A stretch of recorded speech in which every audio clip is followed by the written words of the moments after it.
네, 어제는 저희가 말씀 중심의 삶을 왜 살아야 되는지에 대한 동기부여 강의를 저희가 함께 했습니다.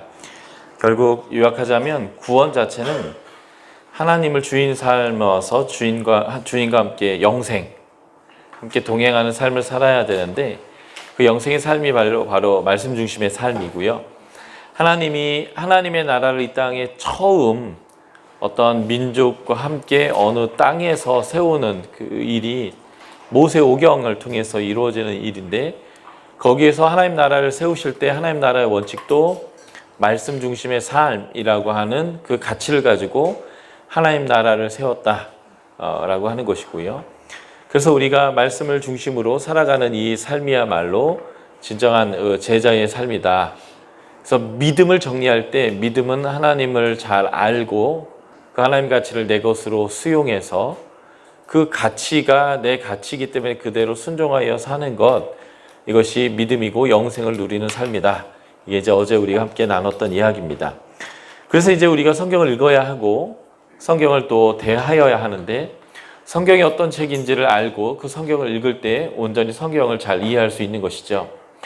성경을 우리가 어떻게 대하느냐가 아주 중요한데, 성경의 말씀이 우리에게 비춰져서 우리가 성경의 말씀에 다름을 받아야 되는데, 때로는 내가 주체가 돼서 성경을 도구화할 때가 있어요. 그래서 내가 원하는 대답을 성경이 내놓도록 요구합니다. 그러다 보니까 성경을 봐도 내 관점에서 내 상황에서 필요한 것들을 보게 되는 거예요. 그래서 뭐 눈에는 뭐만 보인다고, 내가 원하는 방식으로 성경을 보다 보니까 성경이 내가 원하는 대로 읽혀요. 그래서 성경이 정말 그 말을 하고 있지 않은데도 불구하고 이 말은 이런 말을 하는 거야 라고 우기면서 성경이 말씀하셨어, 이렇게 확신이 강한 모습을 보일 때가 있습니다. 믿음은 믿음의 내용과 믿음의 대상이 굉장히 중요해요. 그리고 그 믿음의 내용이 정확해야 되는데, 그 믿음의 내용과 믿음의 대상이 부정확하면서 신념이 아주 강한 사람들이 있습니다. 그런 사람들이 대부분 이단이에요. 100m 달리기라는데요, 정말 빨리 달리는 사람이 있어요. 땅 하면 저쪽으로 뛰어야 되는데 반대로 엄청나게 빠르게 뛰면요, 뛰면 뛸수록 골로부터 더 멀어져 갑니다. 그러니까 빠른 것도 중요한데 정확한 방향이 굉장히 중요해요. 그러니까 믿음의 내용과 믿음의 대상이 굉장히 중요합니다. 그 믿음의 내용과 그 믿음의 대상을 정확하게 우리가 알아가야 되는데, 성경도 그래서 우리가 읽을 때 내가 주인 돼서 읽는 것이 아니라 성경이 주인 돼서 나를 종으로서 성경이 다룰 수 있도록 성경을 읽어야 합니다. 그러기 위해서는 성경이 어떤 책인지, 어떻게 읽어야 되는지를 정확히 알아야 되는데, 제가 오늘 내일 7가지의 원칙을 좀 나누려고 해요. 이게 이제 전부는 아니고, 여러분들이 이 정도는 좀 알고 성경을 읽어야 성경을 잘 읽을 수 있겠다라고 하는 측면에서 7개의 원칙을 말씀해 드리려고 하는데, 그 첫 번째, 성경을 읽을 때 알아야 될 첫 번째 원칙이 있다면 성경의 주인공이 하나님인 것을 우리가 명확히 해야 한다는 거예요. 아주 독특한 성향을 가진 분들이 있어요. 드라마를 보는데 조연, 엑스트라를 중심으로 보는 분들이요.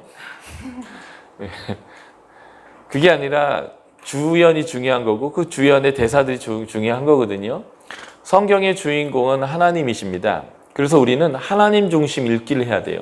성경을 읽었는데 모세만 남고 바울만 남고 여호수아만 남는다면 그것은 성경 읽기를 제대로 한 것이 아닙니다. 성경은 하나님에 대해서 우리에게 알려주는 책이에요. 믿음은 하나님을 알고, 하나님 예수 성령님을 알고 그 아는 것을 내 것으로 받아들여서 순종하는 것이기 때문에 성경 읽을 때 우리가 가장 중심적으로 읽어야 되는 게 뭐냐면, 하나님이 어떤 분인가, 어떠한 성품을 갖고 계시는가, 하나님은 어떻게 일하시는가, 하나님은 무엇을 선하다고 하고 온전하다고 하고 기뻐하시는가. 그래서 여러분들이 묵상을 할 때도요, 어떤 사람이 어떻게 순종했더니 어떻게 복을 받았더라, 이거보다 더 중요하게 봐야 되는 것은 사람이 어떻게 반응했느냐가 아니라 하나님은 이렇게 반응하는 인간에게조차도 어떻게 행하고 계시는가, 이거예요. 인간은 죄인이에요. 그래서 다윗도 잘하는 것만 하는 게 아니라 살인도 하고 간음도 했어요. 모세도 하나님 앞에 잘못해서 너 가나안에 못 들어가 이렇게 했고요. 수많은 위인들, 아브라함 같은 사람도 마누라 2번이나 팔아먹었어요. 믿음이 없어서요. 그러니까 어떤 한 사람을 모델로 삼는다고 한다면 사실은 그 완벽한 모델이 될 수 없거든요. 그런데 그러한 믿음이 있기도 하고 믿음이 없기도 했던, 왔다 갔다 했던 그 사람을 향해서 하나님이 어떻게 행하셨느냐, 이것이 우리가 봐야 되는 정말 중요한 핵심입니다. 그래서 성경을 읽을 때는 하나님, 예수님, 성령님이 어떤 분이라고 우리에게 소개하고 있는가, 그분은 무엇을 즐거워하시고 무엇을 싫어하시는가, 그분의 입장에서 무엇을 선하다고 하고 무엇을 악하다고 하는가, 그분이 바라보고 있는 곳은 어디인가, 그분이 향하고 있는 방향은 어디인가, 그것을 성경을 통해서 배워서요, 우리는 악인들의 어드바이스가 아니라 성경의 조언에 따라 가고 하나님의 방식 위에 서고 그분을 예배하고 그분이 기뻐하는 일들을 하는 사람들과 모여 앉기 위해서 성경을 통해서 하나님 중심으로, 하나님, 예수님, 성령님 중심으로 성경을 읽어야 합니다. 이것이 아주 중요한 성경 읽기예요. 그런데 우리는 늘 습관적으로 모세, 여호수아, 갈렙, 다윗, 아브라함, 바울, 바나바, 우리는 꼭 그런 사람의 눈을 많이 둬요. 틀렸다기보다는요, 그보다 더 중요한 관점은 성경의 주인공은 하나님이다라는 것을 잊지 마시고, 성경을 통해서 우리가 알아야 되는 것은 바울과 바나바, 베드로보다는 하나님이 그들과 어떻게 행하셨고 그들을 용납하셨고 사랑하셨고 그들과 함께 하나님의 나라를 이 땅 가운데 가져오시기 위해서 하나님이 일하셨는가라고 하는 하나님 중심을 읽어야 합니다. 우리는 성경을 구분할 때 이렇게 구분해요. 모세오경, 역사서,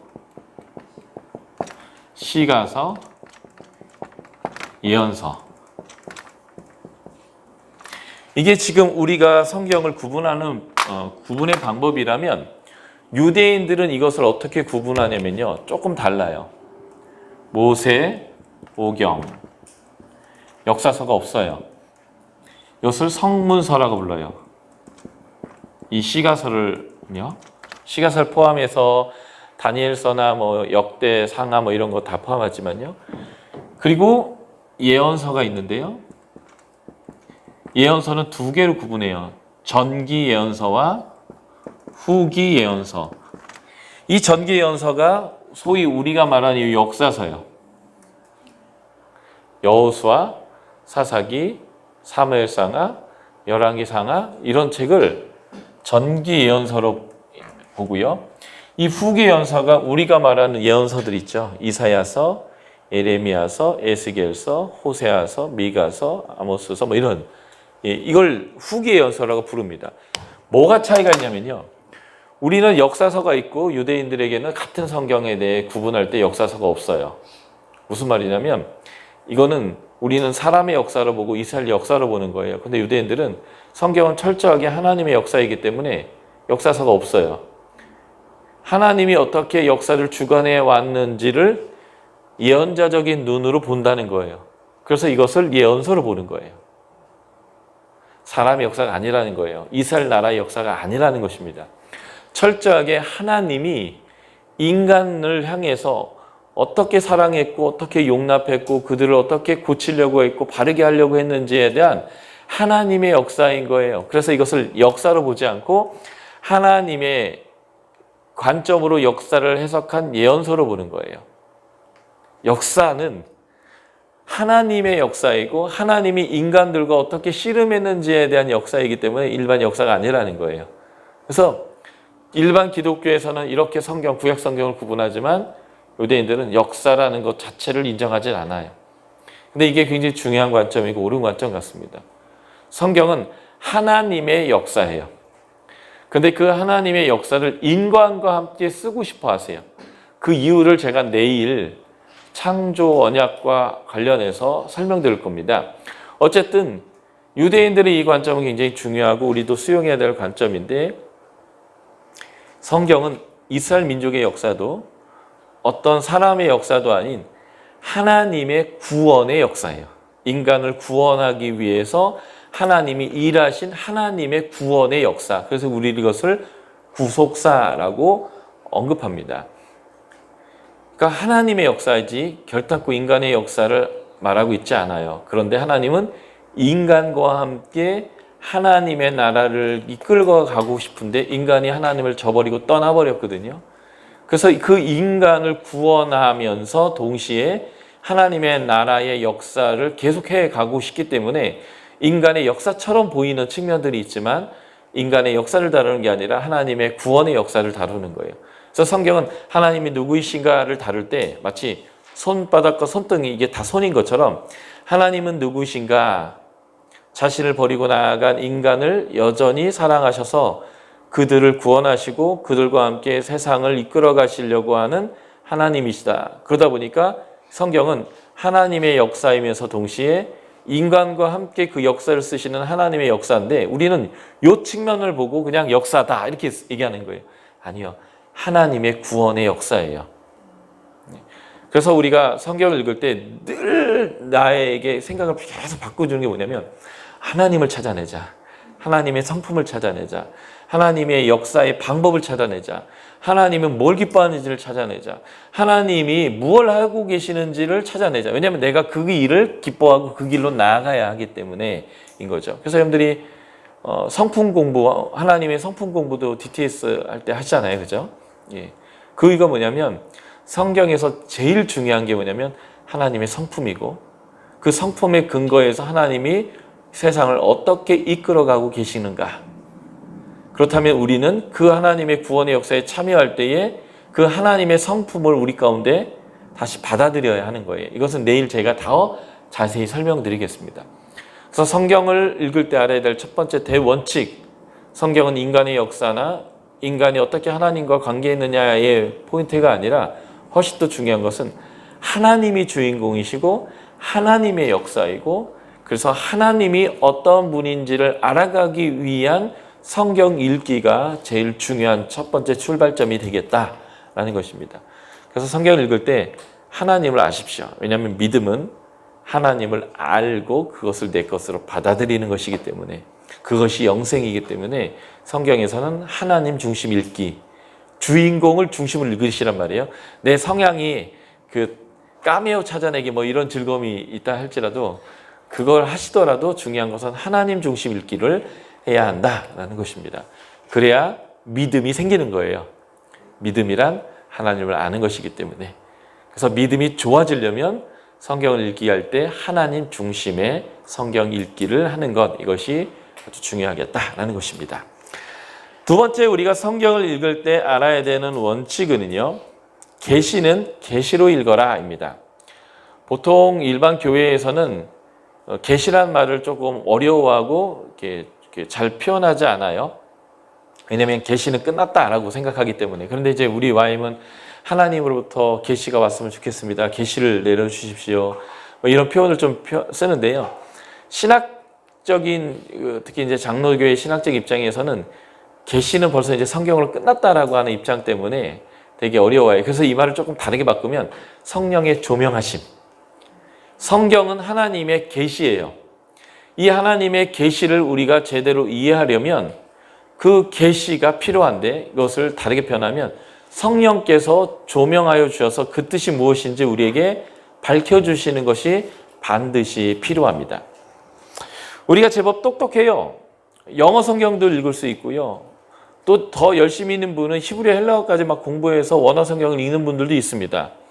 똑똑함으로 성경을 읽을 수 있어서 요지 파악을 하고 이게 무슨 의미인지를 아는 것, 거기까지는 인간이 잘 해낼 수 있습니다. 중요한 것은요, 우리가 성경을 읽는 목적은 변화되기 위한 거예요. 하나님의 형상으로, 하나님 닮은 존재로, 하나님의 말씀이 내 인격이 되고 내 가치가 되고 내 결정이 되고 내 돈 쓰는 방법이 되고 내 관계의 법칙이 되도록 변화되는 거예요. 지식을 많이 쌓는 게 아니라 실제적으로 내가 그냥 목마르면 물 마시듯이 내 상식이 되는 거예요. 하나님의 원칙이 내 상식이 되는 건데요. 이거는 공부해서 되는 문제가 아닙니다. 열심히 공부해서 지식을 많이 쌓은 사람들이 하는 일들이 뭔지 아세요? 그 성경을 가지고 목사님 설교나 비판하고 있고, 우리 장로님들은 성경적이지 않아 해서 장로님들 뒷담화 까는데 성경을 사용하고, 성경의 말씀으로 다른 사람을 정죄하는 데에 이 지식을 사용합니다.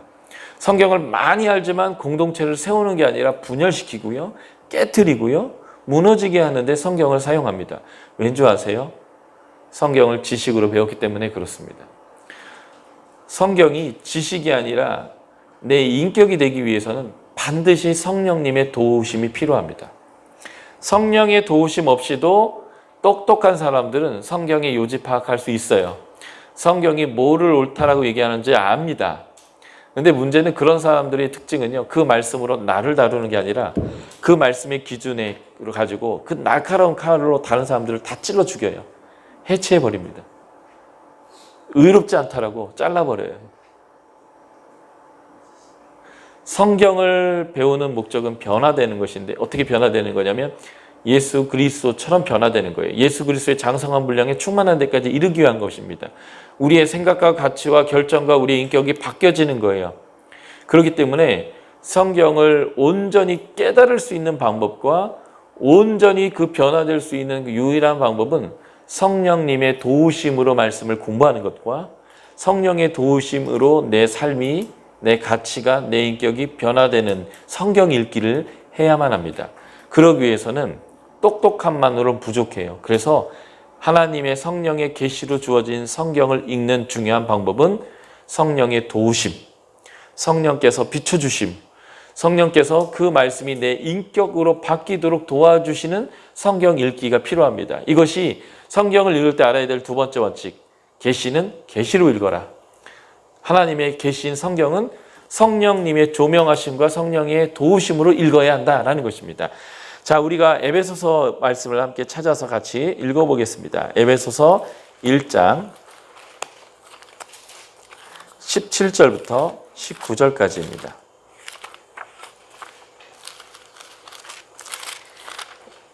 에베소서는 정체성의 책이에요. 사도 바울이 복음 전한 지 30년 정도 지난 시점에 1차, 2차, 3차 전쟁을 다 마친 시점에 그가 이제 로마의 감옥에 있는데, 그가 로마의 감옥에 있으면서도 그의 관심사가 무엇이냐면, 이렇게 복음이 전파되고 예수 믿은 사람들이 하나님의 백성으로서 성숙해야 되는데 그 그리스도인의 성숙함이 무엇인지를 알려주기 위해서 쓴 책이 에베소서입니다.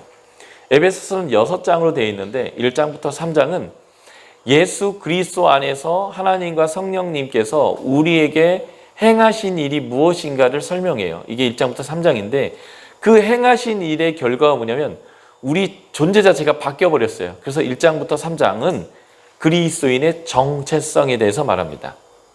그리고 4장부터 6장까지는요, 그 정체성에 합당한 삶을 다룹니다. 그런데 이 모든 게 관계예요. 1장부터 3장은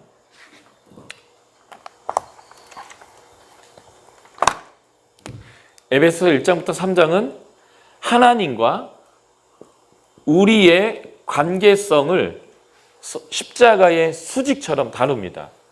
하나님으로 인해서 우리가 어떤 존재가 되었다는 거예요. 정체성이죠. 4장부터 6장은요, 하나님으로부터 수직적인 관계가 회복되어져서 어떤 특정한 정체성을 갖게 된 사람은 거기에 맞는 관계가 있다는 거예요. 수평적 삶이죠. 그래서 4가지의 관계를 다뤄요. 4장 1절부터 16절은 교회 안에서 성도들이 어떻게 관계해야 되는지를 다루는데 하나 되어야 한다는 거예요. 성령도 하나, 세례도 하나, 하나님도 하나, 모든 게 하나인 것처럼 하나 되어야 합니다. 그 하나 되는 방법이 뭔지 아세요? 하나님의 성품을 갖는 거예요. 두 번째, 4장 17절부터 5장 21절까지는 세상과 어떻게 관계하느냐를 설명합니다. 세상과 관계할 때 아주 중요한 게 뭐냐면 우리의 입술이에요. 해야 할 말과 하지 말아야 할 말이 있습니다. 그래서 옛사람을 벗어버리고 새 사람을 입어야 되는데 하나님의 사랑받은 자처럼 행해야 되는데 그럴 때 아주 중요한 말이 뭐냐면 우리 입술을 다루는 거예요. 그래서 이 두 번째 4장 17절부터 5장 21절에 우리의 수직적 관계는요, 세상과 관계하는 것입니다. 세 번째가 5장 21절부터 여기 20절까지고 앞엔 6장 9절까지가 가정 안에서 어떻게 우리가 관계하느냐를 다뤄요. 부부 관계, 아버지와 부모와 자녀의 관계, 그리고 주인과 종의 관계예요. 옛날에는 그 예수님 당시에 1세기에는 이 종들이 있었기 때문에 종들까지 가정의 일원이었거든요. 가정 안에서 어떻게 하나 될 수 있는가라고 하는 이 관계가 그리스도인에게 아주 중요한 가치입니다. 그리고 마지막 6장 10절부터 끝절까지가 사단과의 관계예요. 영적인 무장을 통해서 우리가 싸웠을 때 사단은 지고 우리는 서기 위함이다. 그래서 어떻게 관계해야 되는지 이 네 개의 관계를 다뤄요. 그러니까 우리의 정체성은 하나님으로부터 주어집니다. 수직적 관계로. 하나님이 예수 그리스도 안에서 우리에게 어떤 일을 행하셨는가라는 정체성을 1장부터 3장까지 다룬다면 4장부터 6장은 그 정체성에 합당한 삶을 다루는데 이게 다 관계예요. 그래서 예수님도 늘 어떻게 영생을 얻었습니까? 율법의 대강령은 무엇입니까? 라고 질문받을 때마다 예수님 뭘 대답했냐면 10계명의 5계명부터 10번째 계명을 다뤘어요. 이거 하면 영생 얻는다. 이거 하는 것이 하나님의 뜻이다 라는 거예요. 그러니까 수평적 관계를 요 네 가지죠. 이 수평적 관계를 잘하는 사람은 그 자체로 뭐가 증명되냐면 하나님과 수직적 관계가 잘된 사람이다. 어제도 제가 하나님이 우리에게 원하는 게 사랑해 주는 거였잖아요. 그 하나님을 사랑하는 것은 막 감정의 상태에 막 찬양 열심히 하고 막 눈물 흘리면서 찬양하고 막 뭐 크게 소리지르고 기도하는 이런 게 아니라 내 말씀이 네 안에 존재해서 내 가치대로 살아가는 건데 이게 수평적 관계예요. 하나님의 가치대로. 그리고 그 관계를 네 자녀도 동일하게 하게 하는 것. 이거 잘하면 이 하나님과의 수직적 관계가 잘 된 거예요. 이게 이제 에베소서 메시지인데 그 에베소서 1장은 예수 그리스도 안에서 성령님과 하나님이 하신 일이 무엇인가 할 때 우리를 구속, 죄사하시고 거룩하고 흠없는 아들, 딸이 되게 하시면서 우리에게 그것이 확실하다는 것을 성령으로 인치시고 도장 빵 찍고요. 그리고 성령께서 보증하셨다라고 하는 것이 이 1장에서 하나님이 예수 그리스도 안에서 우리에게 행하신 일이고 그래서 우리의 정체성은 거룩하고 흠없는 하나님의 아들, 딸이다라는 것인데 이 정체성에 대해서 이야기한 다음에 사도 바울이 기도를 했어요. 그 기도할 때에 네 가지를 알아야 된다라고 기도를 했는데 그 기도의 내용이 에베소 1장 17절부터 19절입니다. 우리가 이 구절을 같이 읽을 건데요. 무엇을 알아야 되는지 네 가지에 대해서 무엇을 얘기했는지를 여러분들이 좀 파악하시면서 읽었으면 좋겠는데 젊은 애들이 그 싸가지가 없는 애들을 우회적으로 표현할 때 저 네 가지 없네 그러거든요. 이 네 가지를 알면 싸가지 있는 신앙인이 되는 거예요. 근데 이 네 가지 모르면 싸가지 없는 거예요, 신앙인으로서. 싸가지 있는 신앙인이 되기 위해서 알아야 되는 가장 기본적인 네 가지. 그리스도인의 성숙을 다루고 그 성숙한 그리스도인의 정체성을 다루면서 알아야 되는 네 가지를 밝혔는데 이 네 가지가 무엇인지를 우리가 함께 읽어보도록 하겠습니다. 에베소 1장 17절부터 19절까지 준비되셨죠? 시작!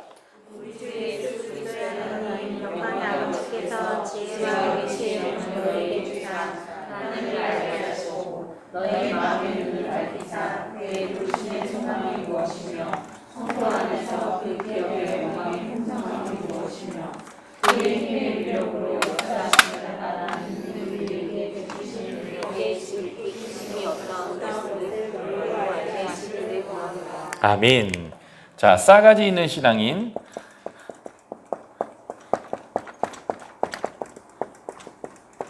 다시 말해서 정체성, 자신이 누구이고 어떠한 존재인지를 아는 신앙인이 되려면 네 가지를 알아야 됩니다.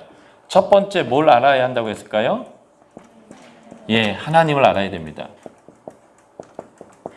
하나님 아는 게 바로 믿음이 있는 것이고, 네. 하나님 아는 게 바로 영생의 삶의 방법이기 때문에 그렇죠. 그 다음에 두 번째 뭘 알아야 된다고 되어 있을까요? 예, 부르심이에요. 하나님이 우리에게 어떠한 소망을 가지시고 어떤 뜻을 가지시고 우리를 불렀는지를 알아야 합니다. 보세요. 우리가 어떻게 살아야 되는지, 내가 어떤 존재로 어떻게 관계하고 어떻게 돈을 써야 되는지에 대한 것은 내가 나를 어떻게 인지하고 있느냐에 따라서 달라지는 거예요. 사람들은 자신의 정체성을 세우는 방식이 두 가지를 갖고 있는데, 정체성을 세우는 방식 하나는 뭐냐면요, 소유의 근거에서 자기 정체성을 세우는 거예요. 내가 금수저를 물고 나왔는지 흙수저를 물고 나왔는지에 따라 벌써 내가 나를 어떻게 살아야 되는지를, 흙수저 물고 나온 사람은요, 길을 쓰고 악을 쓰고 악다군을 쓰고 남을 밟고 일어나서 열심히 공부해서라도 노력해서라도 내가 이제는 내 아들은 금수저 만들겠다라고 하면서 악다군이면서 살면서 살 수밖에 없습니다. 왜냐하면 나는 가진 게 없다고 생각하기 때문에 그래요. 그런데 어떤 사람은 요즘에는 애를 써도 개천에서 용이 안 난다더라. 그냥 인생 포기하고 살자. 그러면서 그냥 막 사는 사람들도 있어요. 그러니까 정체성을 세울 때요, 내가 어느 집에 사는가, 어느 동네에 어느 집에 사느냐, 무슨 차를 타고 있는가, 내 통장에 잔고가 얼마나 있느냐. 또 이제 그래서 이런 유명한 대사도 있잖아요. 나 이대 나온 여자야. 뭐 이런 거요. 그러니까 내 학벌, 뭐 이런 걸 가지고 내가 누구인지를 규정하는 사람들이 있어요. 그런데 그거는요, 늘 수치감밖에 없어요. 나 이대 나온 여자야, 그러면 나 서울대 나온 여자야, 그러고 나 서울대 나온 여자야, 그러면 나 아이비리그 나온 여자야, 그러면 늘 거기서 밀리는 거예요. 예. 그래서 외제차 타고 나는 이 정도 차 타고 다니나, 그런데 옆에 람보르기니가 부르르 오면 괜히 부끄러워지는 거고, 소유로는요, 내 정체성을 바르게 세울 수 없습니다.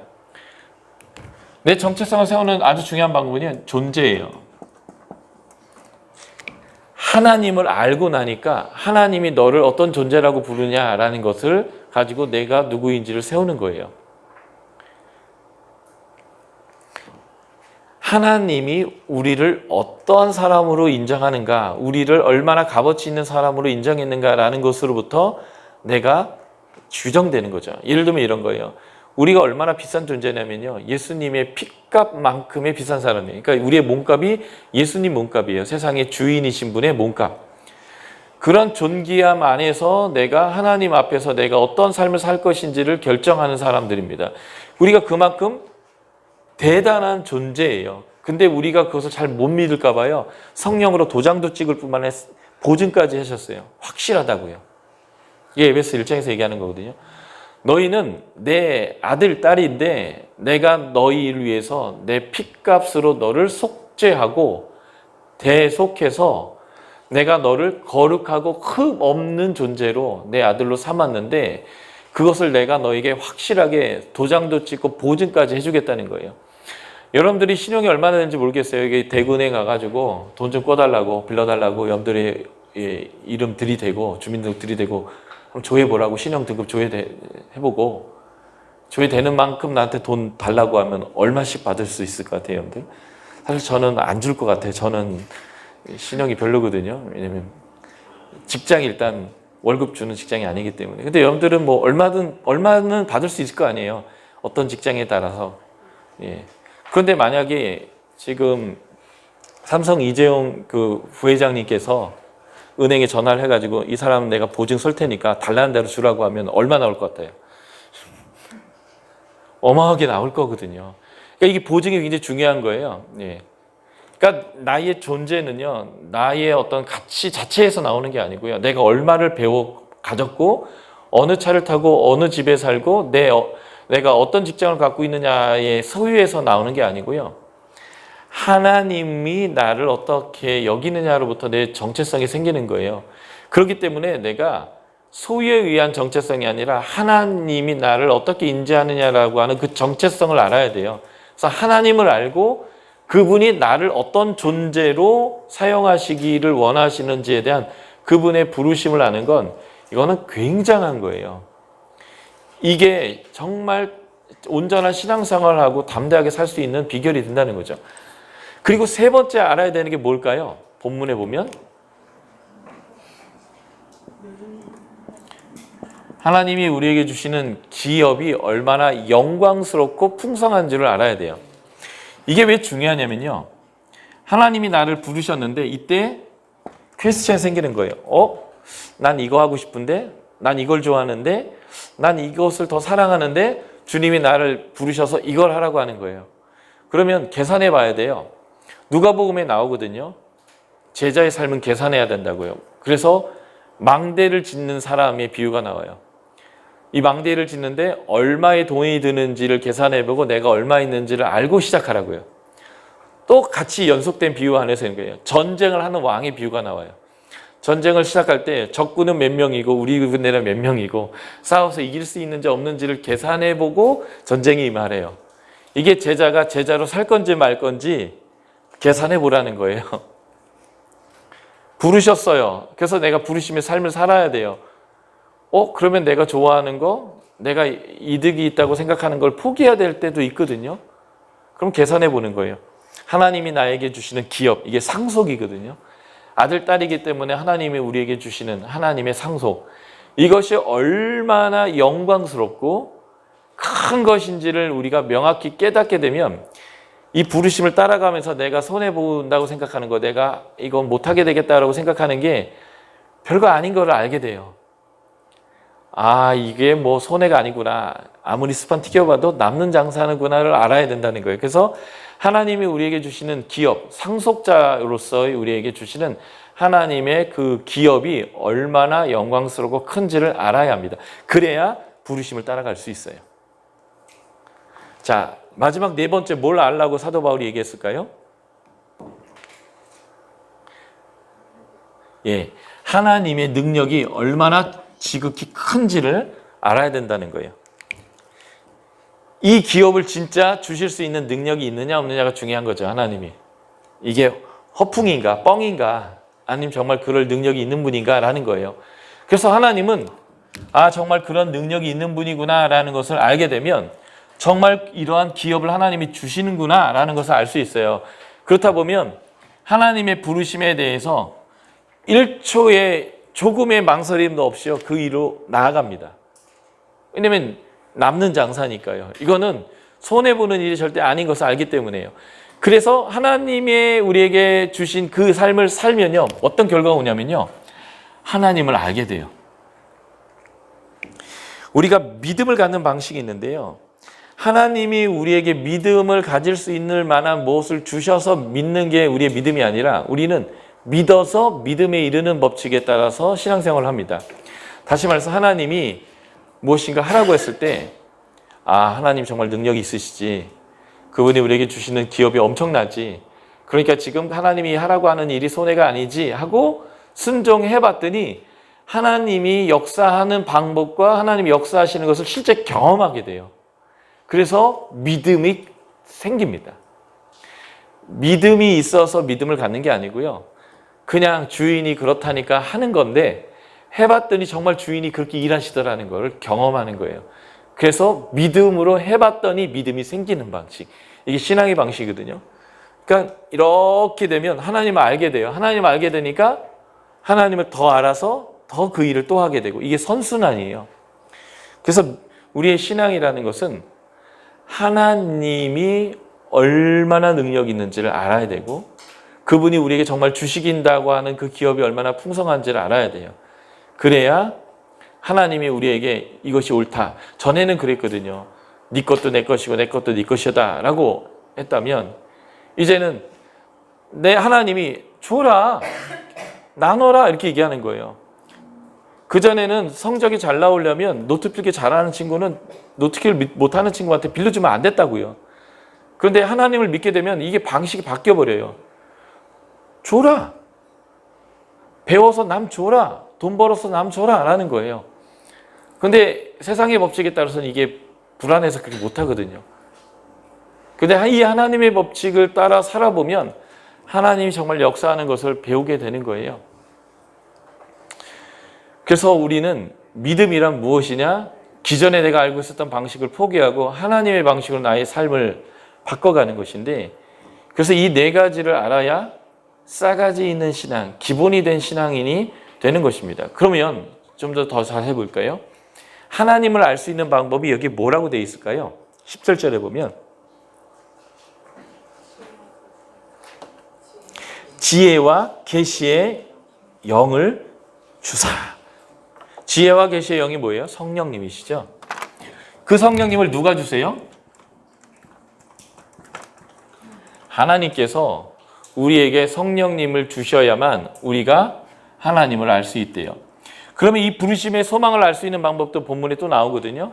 어떻게 해야 이 부르심을 알 수 있을까요?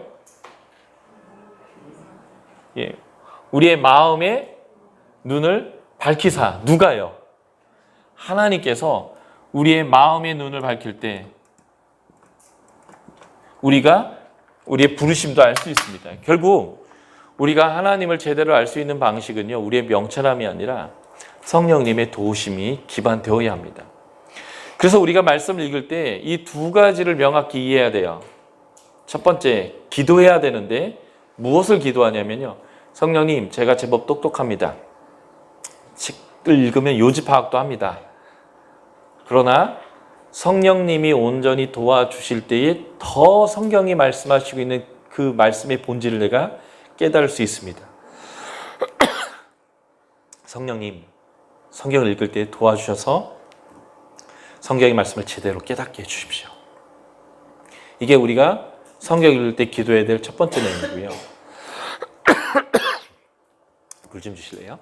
성경을 읽을 때 우리가 기도해야 되는 두 번째 내용이 있어요. 그것은 뭐냐면 성령의 도우심으로 이 말씀대로 살아갈 수 있도록 도와주십시오라는 거예요. 우리가 다 알잖아요. 우리가 의지가 있어서 열심히 노력을 하고 순종하려고 하지만 잘 안 되죠. 예.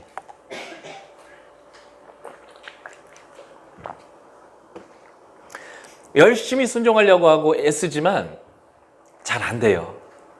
그런데 우리가 하나님의 말씀을 순종할 수 있는 그 방법은 성령님이 도우셔서 능히 그것에 내가 나아갈 수 있어야 되는 거예요. 보혜사 성령께서 도와주실 때 말씀에 온전히 순종할 수 있습니다. 왜냐하면 아무리 생각해도 그렇게 해서는 손해볼 것 같은 말씀들 너무 많이 하시거든요. 말도 안 되는 소리 하시잖아요. 원수 사랑하라고. 원수를 확 죽여버려야 되는 건데 원수 사랑하라고 하지, 나를 욕하는 사람을 축복하라고 하지, 저주하는 사람을 위해서 기도하라고 하지. 이게 사람이 할 수 있는 일이 아니잖아요. 그런데 우리는 그것이 주의 뜻이라고 한다면 받아들이겠습니다 라는 거예요. 그런데 받아들여도 여기서 화가 올라오는 거예요. 축복하려고 하다가도 에이씨 그러면서 확 올라오잖아요. 우리가 진정 그 사람들을 위해서 기도하고 축복하고 사랑할 수 있는 방법은 성령님이 도와주실 때만이에요. 내 의와 내 노력이 아니라 하나님께서 그 역사를 내 안에서 이루어줄 때 이게 가능하거든요. 그래서 우리는 두 가지를 기도하는 거예요. 성경의 말씀을 알고 깨달을 수 있는 방법도 성령님의 도우심으로 가능합니다라고 인정하고 성령님 도와주십시오. 성령님, 지식만 쌓고 싶지 않습니다. 이 말씀이 내 인격되고 내 가치되고 내 방법되고 내 관계의 법칙이 되고 싶은데 이렇게 될 수 있는 능력도 저에게 없습니다. 성령님이 도와주셔야만 제가 이것을 할 수 있습니다. 그러니 깨닫는 것도 성령의 능력으로 깨닫을 뿐만 아니라 살아내는 것도 이 성령의 능력으로 살아낼 수 있도록 성령님 도와주십시오. 이 기도를 계속 반복하면서 성경을 읽는 것이 지금 성경을 읽을 때 알아야 되는 두 번째 원칙, 계시는 계시로 읽어라. 성령의 계신 말씀은 성령께서 조명하여 주셔서 성령을 통해서 깨달아야 된다라고 하는 이 두 번째 원칙이 아주 중요한 내용이죠. 이 첫 번째, 두 번째가 제일 중요해요, 사실은. 하나님 중심 읽기와 그 하나님을 알려주시는 이 성경의 말씀을 온전히 깨달을 뿐만 아니라 온전히 살아갈 수 있는 방법도 하나님의 도우심 안에서 가능하다라고 하는 이 두 가지만을 잘 지키고 성경을 읽어도 우리의 삶에 있어서 상당히 많은 부분들이 변화되기 시작합니다. 근데 그 이전까지 많은 사람들이 성경을 어떻게 읽었냐면 지식 쌓기 위한 성경 읽기가 되게 많았어요. 어제도 제가 묵상을 큐티만 하고 묵상 안 한다고 하는 것도 사실 지식 쌓기까지인 거예요. 그래서 그 큐티가 나에게 어떤 영향을 줬냐면 하루가 그냥 보험 든 것처럼 든든한 묵상을 했으니까 하나님이 예삐 봐주셔서 오늘 하루 잘 될 것 같은 그 선에서 멈추는 게 아니라 성경의 말씀이 실제 내 삶의 결정과 관계에 영향을 미쳐야 되거든요. 근데 그것은 부적같이 되어지는 게 아니에요. 내가 어떤 주술을 행했으니까 이루어지는 일이 아니에요. 큐티했으니까 그게 되는 게 아니고요. 계속적으로 그 말씀을 먹어야 되는데 그 말씀을 먹는 과정이 이거예요. 성령님 도와주십시오. 성경께서 이렇게 말씀하셨고 이렇게 해야 되는 게 옳다라고 했지만 저에게는 그럴 의도, 그럴 수 있는 능력도 우리에게 없습니다. 성령님 근데 이것이 진리라고 말씀하시고 원수도 사랑하라고 하니까 오늘 커피에 침 뱉는 게 아니라 내가 이 커피를 타면서 이 인간 예수 믿게 해주십시오. 이 인간 성령 받아서 하나님 사람 되게 해주십시오라고 축복하면서 내가 커피를 타고 싶은데 그럴 때 속에서 막 화병이 올라오잖아요. 이게 가장 인간스러운 거거든요. 그 가장 인간스러운 사람이 하나님의 자녀가 돼서 하나님의 자녀답게 살아가는 방법은 성령님의 도움 말고는요 사실 방법이 없는 거예요. 10년 돌을 쌓고 원수를 사랑하기 위해서 10년의 면벽투쟁을 하고 그래서 막 1m 이상 이렇게 공중부양을 한다 하더라도요 그 왼수의 얼굴을 다시 보면요 이게 올라오는 게 인간이에요. 그것이 바뀔 수 있는 유일한 방법은 성령님밖에 없습니다. 그분의 도움밖에 없어요. 그래서 우리가 성경을 읽을 때는 성령님 깨닫게 하고 알게 하는 것도 당신의 능력 아니면 불가능합니다. 인정합니다. 도와주십시오. 알면 뭐합니까?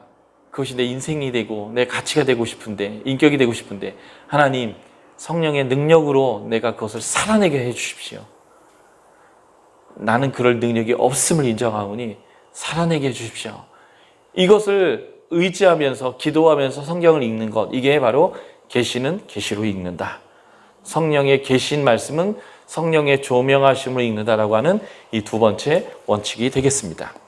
자, 성경을 읽을 때 염두해야 될 세 번째 원칙이 있습니다.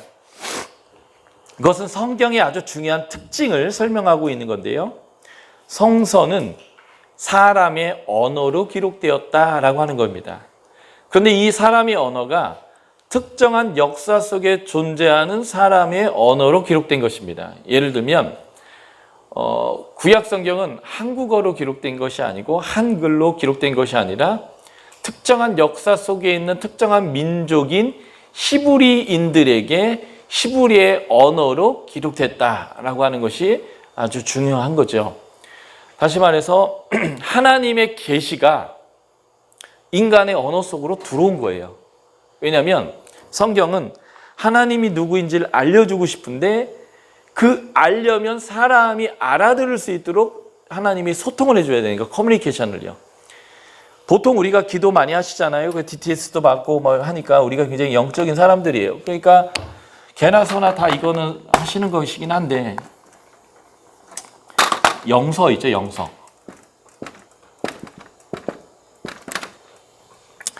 우리 기도하는 그리스도인들은 이 정도 영서는 다 써요, 그죠? 요즘 기도 안 하세요? 뭐라고 썼을까요? 기도 안 하세요, 요즘?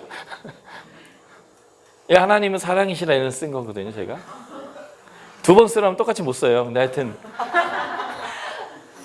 이런 식으로 성경이 기록됐다라고 한다면 누가 하나님을 알 수 있어요?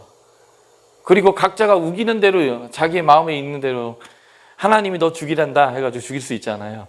그러니까 하나님은 이런 식으로 하나님의 언어를 우리에게 소통하시지 않았어요.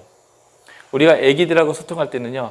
아이고 그거 만지면 지지야 이렇게 되고 야 맘마 먹자 이런 식으로 아이들의 용어를 써요. 아이들에게 의성어나 의태어를 써가면서 예.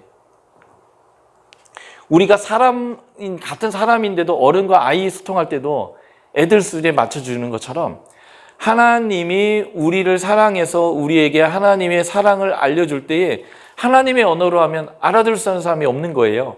그래서 하나님이 사람의 수준으로 내려와서 사람이 알아들을 수 있도록 사람이 쓰고 있는 언어로 설명하기 시작했습니다. 그게 성경이에요.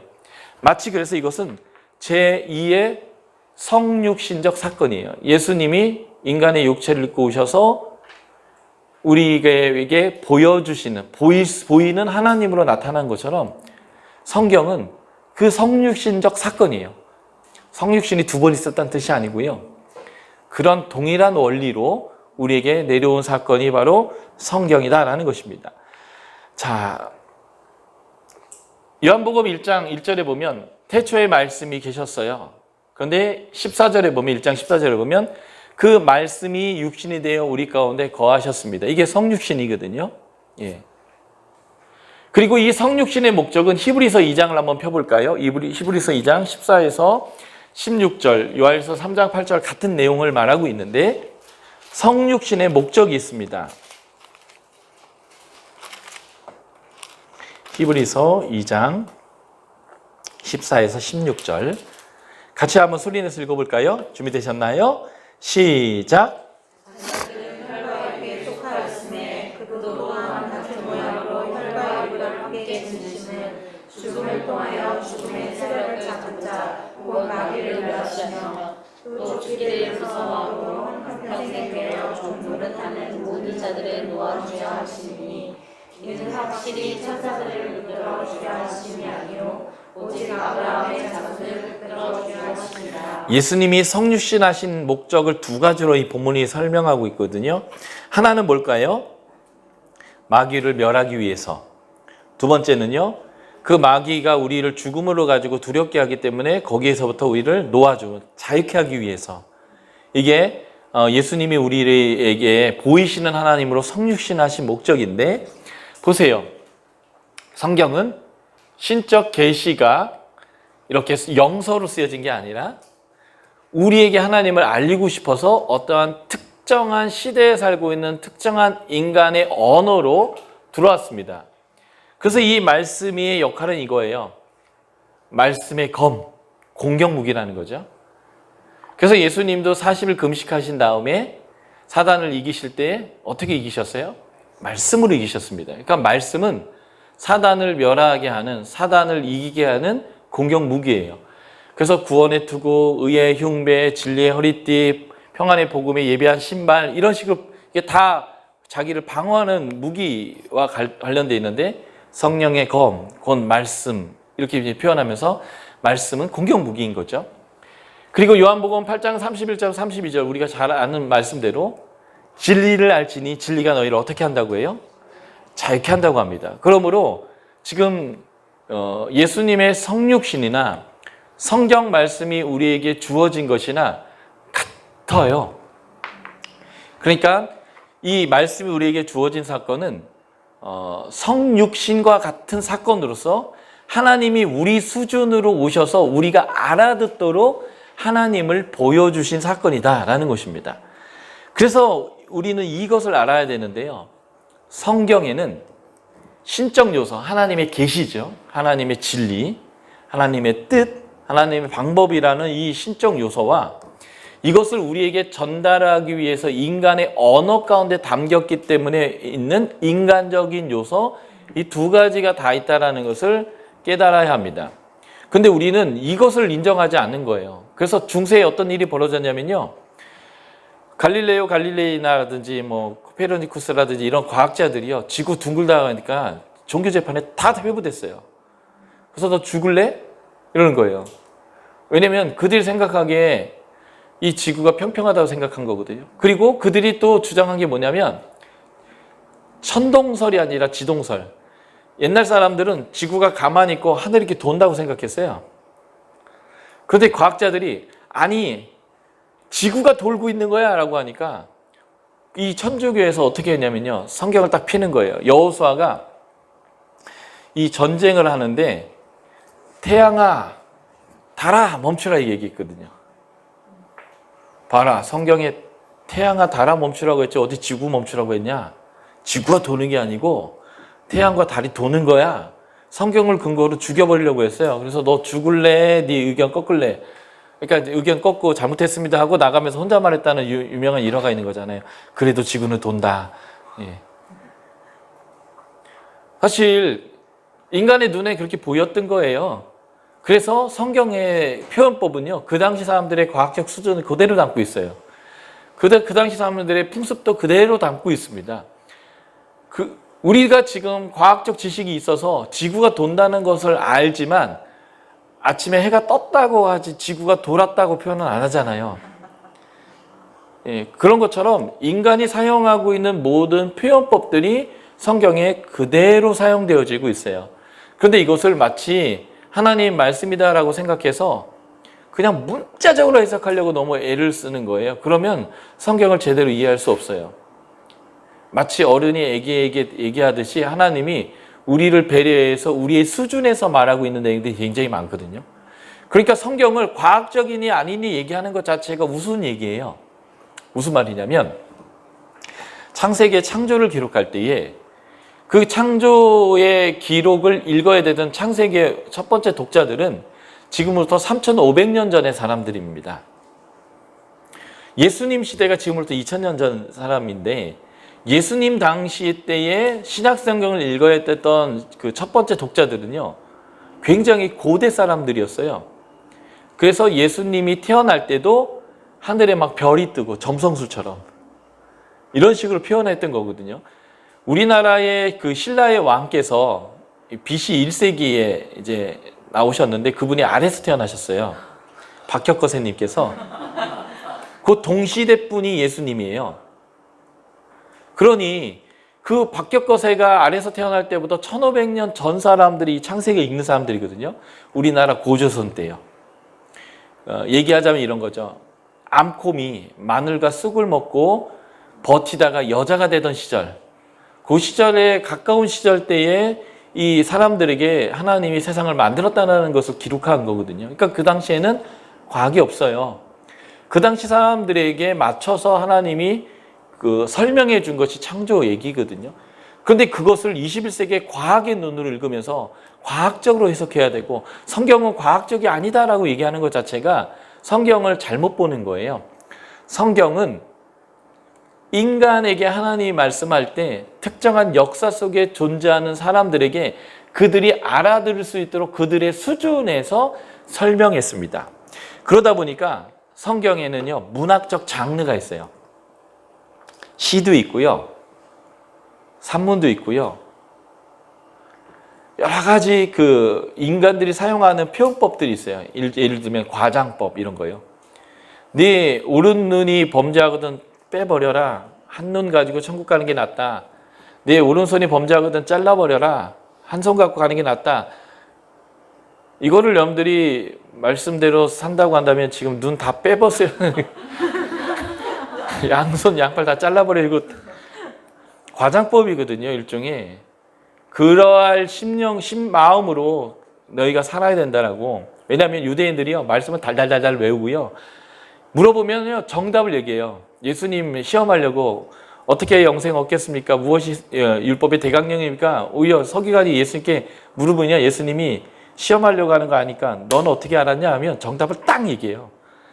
그런데 그들이 그렇게 안 살거든요. 그러니까 예수님이 과장적으로 되게 강하게 말씀하는 내용들이 있어요. 성경에는요 과장법도 있고요, 은유도 있고요, 직유도 있고요. 예수님은 나의 산성이라, 하나님은 나의 산성이라. 이거 은유잖아요.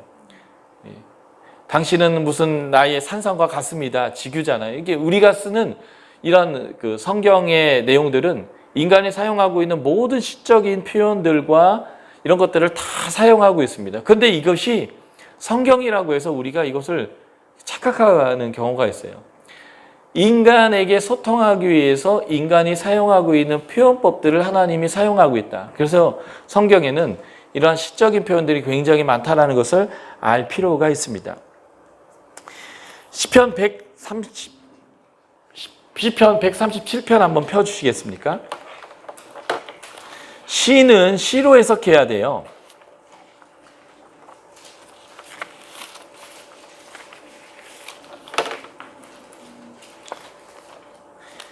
시편 137편 8절 9절 같이 한번 우리 읽어볼까요? 시작.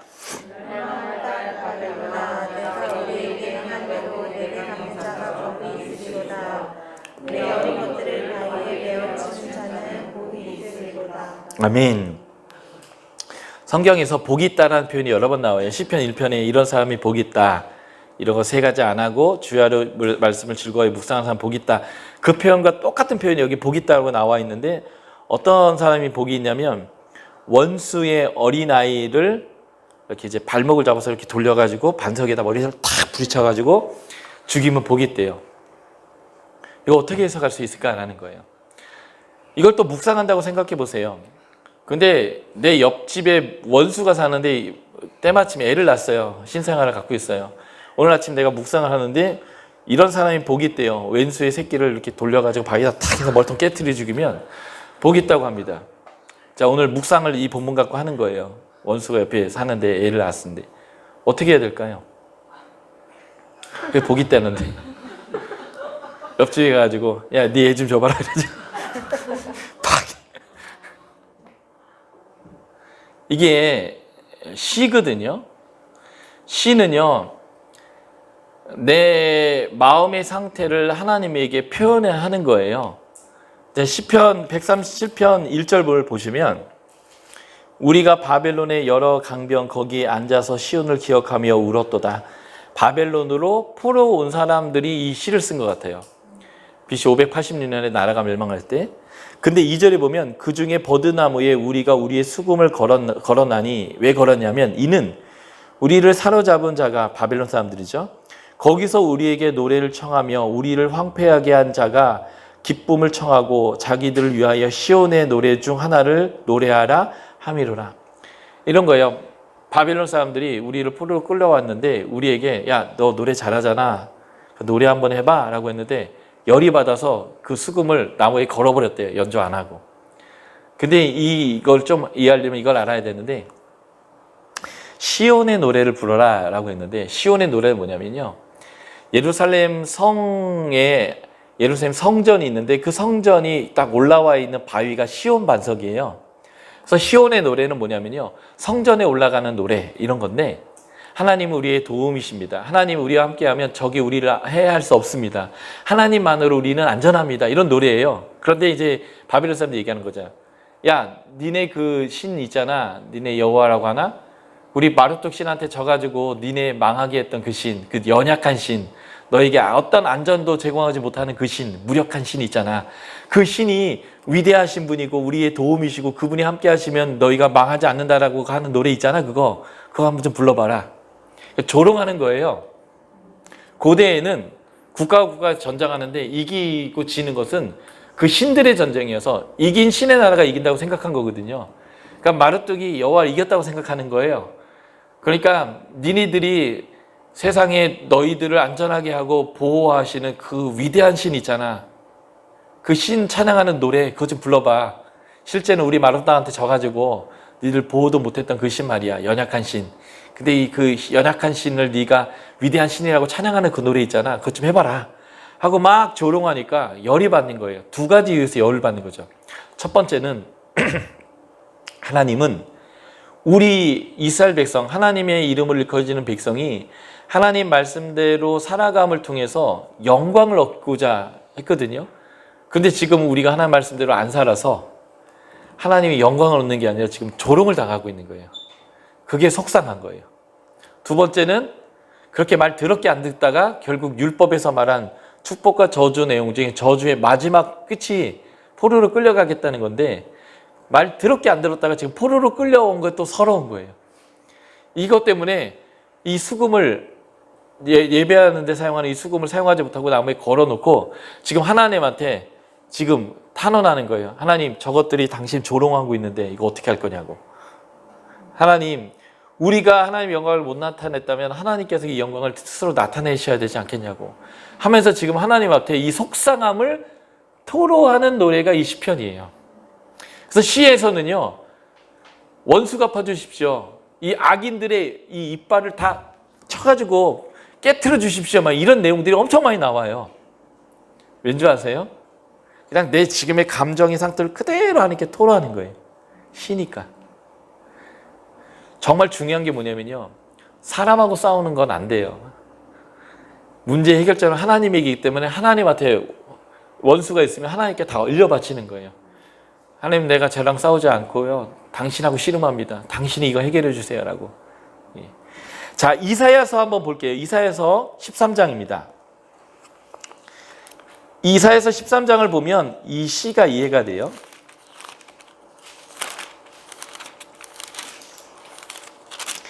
이사야서는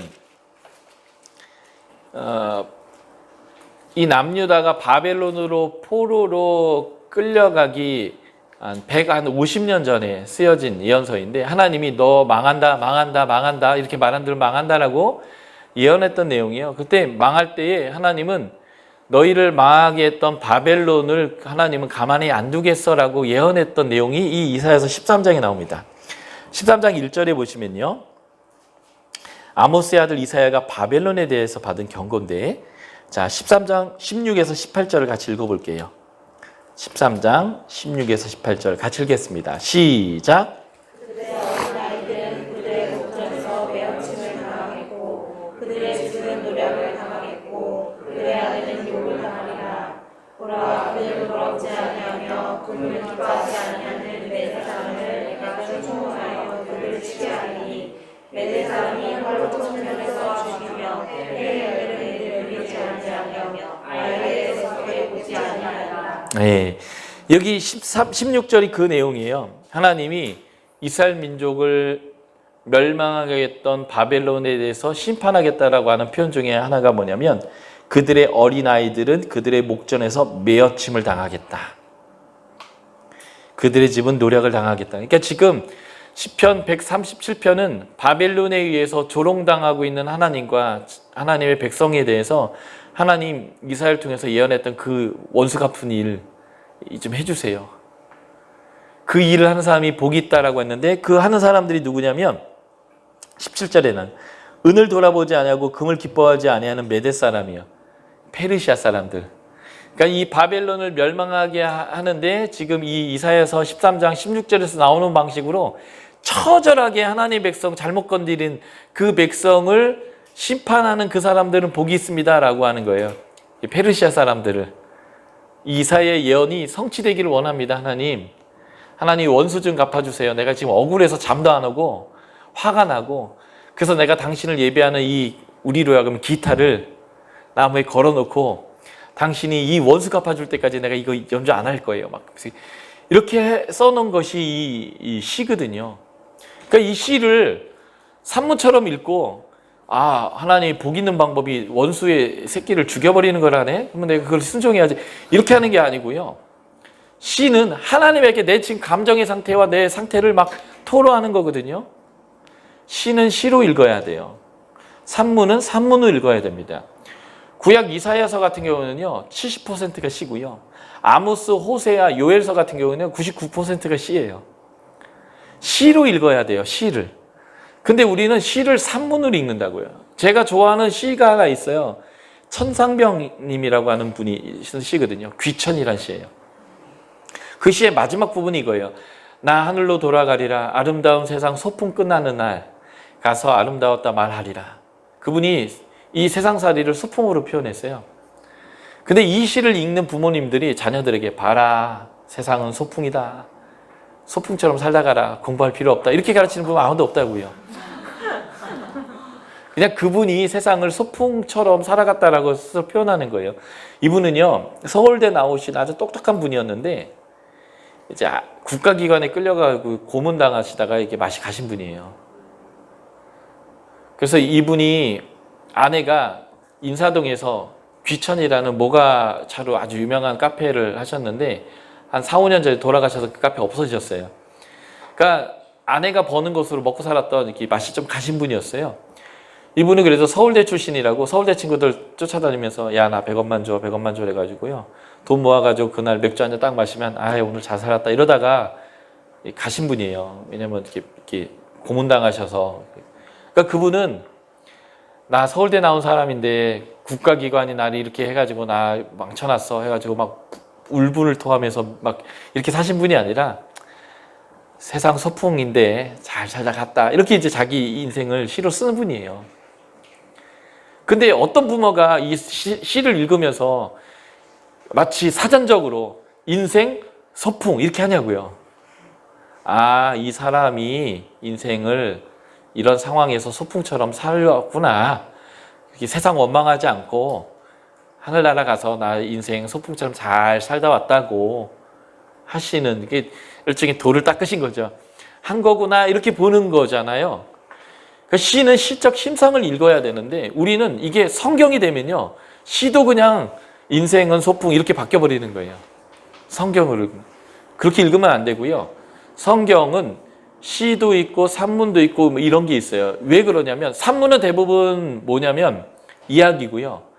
시는 대부분 노래와 관련된 건데, 이렇게 했던 중요한 이유는 기억을 잘하게 하기 위한 것입니다. 지금 우리나라는 그 문맹률이 거의 제로에 가깝거든요. 그게 왜 그러냐면 우리 세종대왕님께서 아주 훌륭한 한글을 만들어 주셔서. 그런데 외국에 나가면요, 지금도 문맹률이 굉장히 높아요. 그 이유가 뭐냐면 글이 어렵고 잘 못 배우기 때문에 그렇습니다.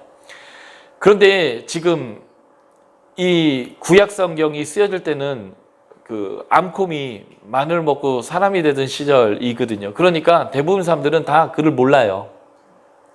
그 모르는 사람들에게 이 성경이 기록된 이유는요, 하나님을 알게 하는 것인데 글을 대부분 못 읽었거든요. 그렇기 때문에 옛날에는 성경을 읽는다는 게 아니고 듣는다는 개념이었어요. 그래서 로마서에 믿음은 들음에서 난다는 표현 나오죠. 왜 그러냐면 대부분의 사람들이 성경을 읽었다기보다는 들었기 때문에 그래요. 이유는 이거예요. 일단은 글을 잘 몰랐고요. 다 글을 아는 게 아니었기 때문에. 두 번째는 책이 어마어마하게 비쌌어요. 몇 년 전에 저희 센터의 장로님께서 성지순례를 갔다 오면서 저를 이제 갔다 오자마자 만났는데 얼마나 이렇게 얘기를 호들갑 떨면서 얘기하셨냐면, 유관사 내가 유대인 회당에 가서 이사야 두루마리를 보고, 이딴만한 두루마리를 보고 왔어. 이게 얼마인 줄 알아? 그래서 얼마인데요? 장로님 그랬더니 5천만 원. 보세요. 이 양 껍질에다가 일일이 핸드라이팅을 해가지고 쓰는 거예요. 그렇게 한 글자만 틀려도 버리는 거거든요. 그러니까 이사야 한 두루마리가 5천만 원이면 39권은 얼마일까요? 66권은 얼마고요? 그러니까 옛날에는 책값도 너무 비쌌을 뿐만 아니라 그것을 살 수 있는 그 돈도 없었고, 그리고 글도 읽을 수 있는 사람이 많지 않았다는 거예요. 그래서 성경은요, 읽는다의 개념이 아니라 읽어주는 것을 듣는다의 개념이에요. 그래서 잘 기억하기 위해서는 두 가지 해야 돼요. 스토리가 있거나 음률이 있거나. 여러분들이 찬송가나 복음성가 수백 곡 알고 있잖아요. 똑똑해서가 아니라 음률이 있기 때문에. 그래서 그 음률이 딱 올라오면 여러분들이 싹 올라오잖아요, 가사가. 특히 후렴구는 100%. 그래서 옛날 사람들은요, 거의 들어서 암기해서 암기한 걸 자녀에게 얘기해 줬어요. 그러니까 세계라고 얘기한 거예요. 우리야 뭐 몇 장 펴서 또 읽으면 되고 또 읽으면 되는데, 이 사람들은요, 이거를 뭐 차에도 하나 갖다 놓고 집에도 하나 갖다 놓고 뭐 화장실에도 하나 갖다 놓고 이럴 수 있는 방법도 없고요. 이거는 들어야 되는 거예요. 들어서 여기다 암기해 가지고요, 그걸 가지고 살아내는 거고 자녀에게 암기를 시키는 거예요. 그러니까 성경은 음률이 필요했어요. 그래서 시가 많거나 아니면 대부분 스토리로 되어 있는 거예요. 그래서 성경은 우리가 읽을 때 법전처럼 읽으면 안 되고요. 이 첫 번째에 이 성경을 읽었던 사람들에게 이 시를 통해서 말해주려고 하는 게 뭔지, 이 이야기를 통해서 말해주는 교훈이 뭔지를 이해하는 게 굉장히 중요합니다. 우리가 홍보한 놀부전 알잖아요, 스토리. 그 메시지가 도대체 뭐예요? 착하게 살자. 심청전의 메시지는 뭐예요? 효도하며 살자. 이야기는 그렇게 되는 거거든요. 그러니까 여러분들이 이 이야기를 읽으면서 이게 도대체 무슨 말일까 깊이 묵상하고 3박 4일 금식하고 하나님의 어떤 특별한 계시를 받아서 이건 이런 내용이야 라고 해석하면 그 대부분 뭔 줄 아세요? 그 이만희 씨가 이런 거 잘하거든요. 누구도 깨달을 수 없는 신묘막측한 어떤 해석을 꺼내는 거예요. 그게 이단이에요. 성경은요, 애도 들어도 쉽게 알 수 있는 이야기로 메시지를 전달하거나 단순하게 해요. 음률을 통해서 잘 기억할 수 있도록 전달하는 방식으로 되어져 있습니다. 이것만 얘기하고 좀 쉴게요. 그래서 요한계시록 같은 경우는 묵시문학으로 되어 있는데요. 묵시문학이라는 게 어떤 거냐면 박해를 받고 있는 사람이 하나님 나 좀 도와주세요 라고 쓰는 책인데요. 그 내용이 쉽게 말하면 이거예요. 하나님 나를 박해하는 사람들을 하나님이 다 멸망시켜 주시고 나가 그 사람들보다 더 높은 자리에 있게 해주십시오. 그래서 지금 그들이 날 지배하고 내가 그에 박해를 받는데 이렇게 바꿔주세요. 여기 이제 묵시문학이거든요. 그럴 때 쓰여지는 거예요. 근데 이 묵시문학은 그래서 아주 중요한 특징이 있는데 그게 뭐냐면 우리 기독교인들이 읽으면 무슨 말인지 다 아는데 나를 박해하는 사람이 읽으면 이게 무슨 말이야? 이렇게 해야 돼요. 그렇게 하기 위해서는요, 우리끼리 아는 그 무엇으로 상징을 해야 합니다. 예. 같이 전도여행을 갔다 오시면요, 그 전도여행에서 있던 어떤 일 때문에 어떤 음식, 어떤 단어, 어떤 이야기 하나만 딱 던지면 같이 안 갔다 온 사람은 무슨 말인지 감흥이 없는데 팡 터져갖고 막 웃는 얘기들이 나올 수 있어요. 그런 것처럼 우리끼리만 잘 아는 그 무엇으로 상징화해서 우리는 그 단어를 딱 들으면 딱 오는 내용과 우리를 박해하는 사람이 들었을 때는 이게 도대체 왜 웃어? 하는 이 이중성을 가져야 되는 건데요. 그래서 묵시문학은 상징으로 되어 있습니다.